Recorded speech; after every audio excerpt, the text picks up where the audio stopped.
Avengers doomsday के set से एक इमेज लीक हुई थी जिसमें एक आदमी एक ग्रीन कलर के डोर के सामने खड़ा हुआ है, अंदर जाने वाला है और उसके हाथ में एक बैग है। कहा यह जा रहा था कि ये आदमी और कोई नहीं आरडीजे ही है एज विक्टर वॉन डूम। और इसी के साथ अब नई रूमर्स आ गई है दैट एक्सप्लेन कि विक्टर मास्क क्यों पहनता है, और वो रीजन ये नहीं है कि डूम का चेहरा स्कार्ड है, डूम का चेहरा खराब है, बल्कि उसकी वजह कुछ और ही है। तो विक्टर डॉक्टर डूम कैसे बना, कैसे वो हीरोज को हंट कर रहा है और मल्टीवर्स को क्यों डिस्ट्रॉय करना चाहता है, किस यूनिवर्स से आता है, काफी सारी नई डिटेल्स है आज मेरे पास इस वीडियो में। सो हेलो गाइस, मेरा नाम है Himanshu and you are watching the buzz beam show. Okay, so इस नई अपडेट के अकॉर्डिंग विक्टर स्टार्टिंग से कोई विलन नहीं है। He was basically a genius scientist, but उसके पास्ट में कुछ ऐसी चीजें हुई थी जिन्होंने उसके फ्यूचर को एक डार्क टर्न दे दिया। वेल, विक्टर की मदर सिंथिया, उसने विक्टर के पैदा होने के टाइम मेफिस्टो से एक डील करी थी। डील ये थी कि विक्टर पैदा होगा और बदले में सिंथिया मारी जाएगी और उसकी सोल वो मिल जाएगी मेफिस्टो को। नाउ आई नो तुम सोचोगे इसमें नया क्या है, ये सब तो कॉमिक्स वाला ही सीन है। तो यस, ये है, बट आई थिंक ये अपडेट ट्रू हो सकती है बिकॉज भले ही तुम भूल गए हो, वैसे याद भी कौन रखेगा, बट आयरन हार्ट में अभी कुछ टाइम पहले ही मेफिस्टो का डेब्यू हुआ था और बिल्कुल एंड में हुआ था। मतलब मेफिस्टो को मार्वल आगे किसी सीरीज वगैरह में यूज ना करके उसके लिए कुछ बड़ा प्लान कर रहा है। वो क्या हो सकता है? Well, I think may be, just may be उसे डूम्सडे में दिखाया जाएगा इसी स्टोरी लाइन के साथ जो मैं तुम्हें आज अब बताने जा रहा हूं। सो हो सकता है कि डूम की मॉम सिंथिया ने इसी मेफिस्टो के साथ कोई डील करी होगी जिसके चलते वो मारी गई, और बाद में जब विक्टर बड़ा हुआ उसे समहाउ इस डील के बारे में पता चला तो वो अपनी मॉम के लिए खुद को जिम्मेदार मानने लगा। फिर विक्टर डिसाइड करता है कि वो अपनी मदर की सोल को मेफिस्टो के चंगुल से आजाद तो करा ही दे, एटलीस्ट कम से कम इतना ही रिडेम्पशन मिल जाए उसे। इसीलिए अपनी मॉम की सोल को कांटेक्ट करने के लिए वो एक एक्सपेरिमेंट करता है जो कि फेल हो जाता है और एक बहुत बड़ा एक्सप्लोजन होता है जिसमें विक्टर की बची खुची फैमिली भी मारी जाती है। लेकिन किस्मत देखो उसकी कितनी खराब, वो फिर भी जिंदा बच जाता है। हाँ, एक्सप्लोजन से उसका चेहरा खराब तो हुआ था, बट इतना भी ज्यादा खराब नहीं हुआ था कि उसे मास्क लगाना पड़े। तो फिर सवाल यह है कि वो मास्क लगाता क्यों है? रीजन उसका प्राइड, उसका गिल्ट। विक्टर को ये बात अंदर ही अंदर खाया जा रही है कि पहले तो उसकी वजह से उसकी मॉम मारी गई और उनकी सोल मेफिस्टो के कब्जे में चली गई। उसके बाद इतना भी कम था जो बाद में एक्सपेरिमेंट में उसकी पूरी फैमिली ही खत्म हो गई और वो स्टिल बच गया।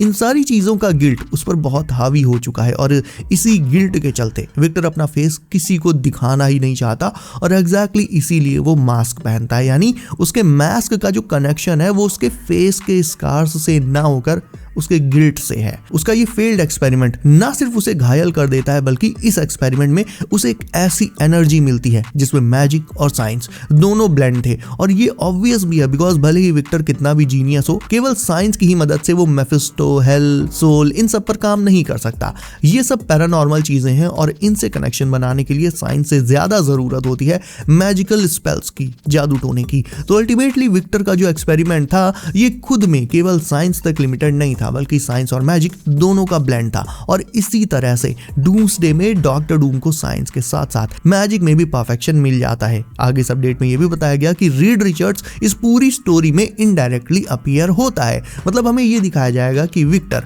वो अर्थ 828 यानी फैंटास्टिक फोर की ही अर्थ से आता है। बट फिर सबसे बड़ा सवाल ये कि लातवेरिया की चेयर खाली क्यों पड़ी थी, एंड उससे भी बड़ी बात पूरी मूवी में इतना कुछ हो गया, इवन विक्टर की दुनिया गैलेक्टस खत्म ही करने वाला था और कर भी देता अगर फैंटास्टिक फोर उसे ना रोकते। तो इन सब इवेंट्स के दौरान विक्टर सामने क्यों नहीं आया और वो आखिर था कहां?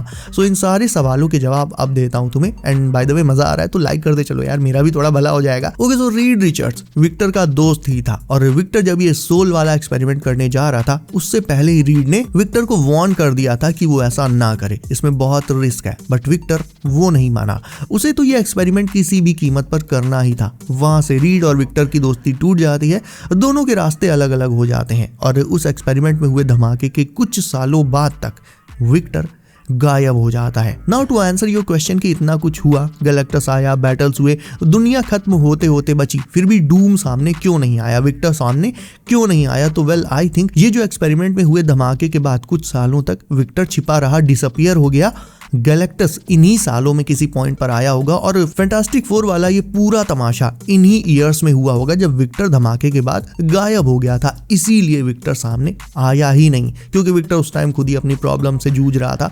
विक्टर को तिब्बत में कुछ मॉन्क्स मिलते हैं, या ये कह लो कि मॉन्क्स को विक्टर मिलता है, और जब वो उन मॉन्क्स से मिला तब उसकी हालत ऑलरेडी बहुत ज्यादा खराब थी। वो वहीं पर उनके साथ रहता है और अपना पहला आर्मर भी वो वहीं यानी तिब्बत में ही बनाता है।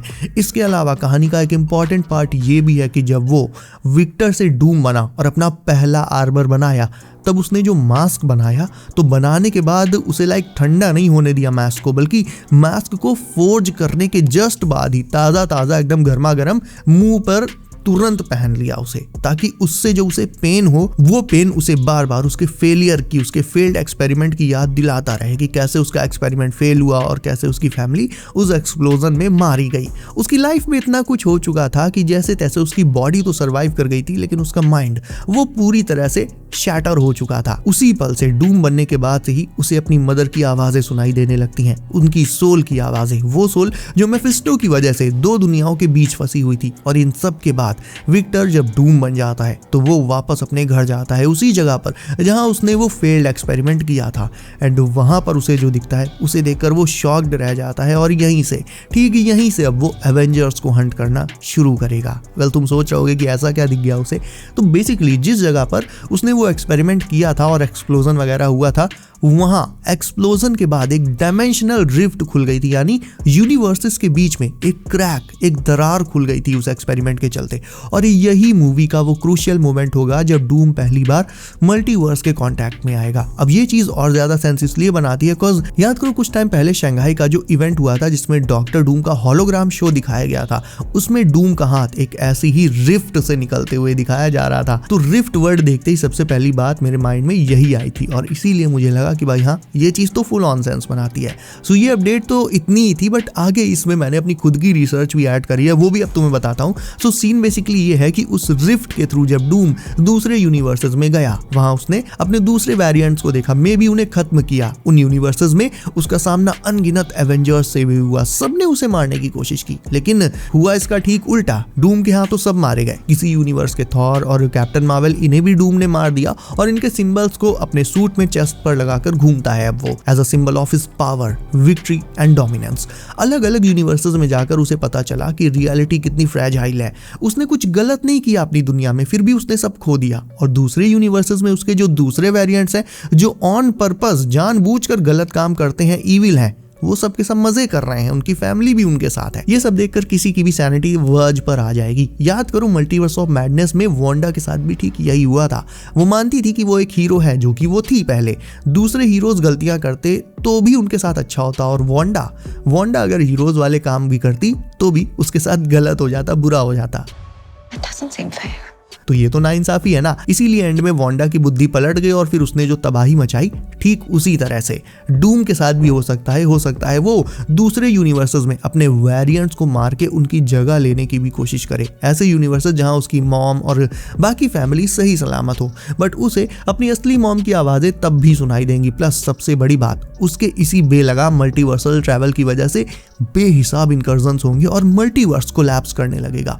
और तब जाकर डूम को फाइनली ये रियलाइज होगा कि अगर उसे वाकई में खुश रहना है और अपनी मॉम के साथ रीयूनाइट करना है, तो इस पूरे मल्टीवर्स को डिस्ट्रॉय करके उसे अपनी खुद की एक रियलिटी बनानी होगी। ऐसी रियलिटी जिसमें वो अपनी मदर की सोल को आजाद करके वापस सुकून से अपनी फैमिली के साथ रह सके। एक ऐसी दुनिया जिसमें हर एक डिटेल डूम की मर्जी के हिसाब से बनी होगी, जरा भी इधर उधर नहीं। इसीलिए वो जाएगा लोकी को हंट करने, क्योंकि लोकी को मारे बिना वो मल्टीवर्स को खत्म नहीं कर सकता। बेसिकली उसके प्लान्स के दो मेन स्टेप्स होंगे, पहला मल्टीवर्स को खत्म करना और दूसरा बैटल वर्ल्ड बनाना।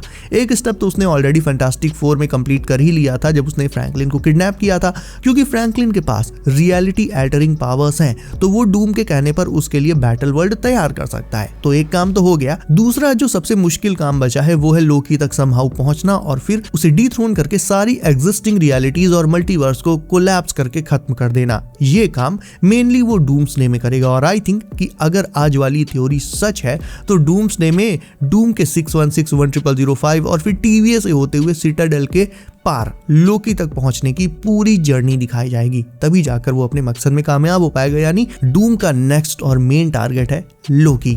अब जाहिर है इतना कुछ होगा तो एवेंजर्स शांत तो बैठेंगे नहीं, ऊपर से पता नहीं कौन से यूनिवर्स के फैंटास्टिक फोर ऑलरेडी अर्थ पर आ ही चुके हैं। इस शिप में कौन हो सकता है, इसकी सारी पॉसिबिलिटीज हम लोग ऑलरेडी दूसरी वीडियोस में डिस्कस कर चुके हैं। एट सम पॉइंट लेटेस्ट वाले फैंटास्टिक फोर भी फ्रैंकलिन को ढूंढते हुए अर्थ 616 पर आ ही जाएंगे और सारा मैटर एवेंजर्स को बता देंगे कि ये चल रहा है, डूम ऐसा ऐसा कर रहा है, और एवेंजर्स तुरंत ही हरकत में भी आ जाएंगे। उधर एक्समैन भी 100005 से 616 पर अटैक करने आ रहे होंगे इनकर्जन के चलते, तो उनसे लड़ने के लिए और दूसरी तरफ लोकी को डूम से बचाने के लिए सारे हीरोज दो टीम्स में बढ़ जाएंगे, जिनमें से एक टीम जाएगी TVA लोकी के पास और दूसरी 616 पर रुककर एवेंजर्स वर्सेस एक्समैन के बैटल को फेस करेगी। तो यस आई नो आज वाली ये अपडेट पिछली अपडेट से काफी डिफरेंट है, लेकिन बहुत से एंगल्स से सेंस भी बनाती है। लाइक डूम्सडे से पहले MCU में मेफिस्टो का डेब्यू होना, फ्रैंकलिन का किडनैप होना, डूम का पूरी fantastic four first steps movie में गायब रहना, और भी सारे पॉइंट्स जो मैंने तुम्हें बताए।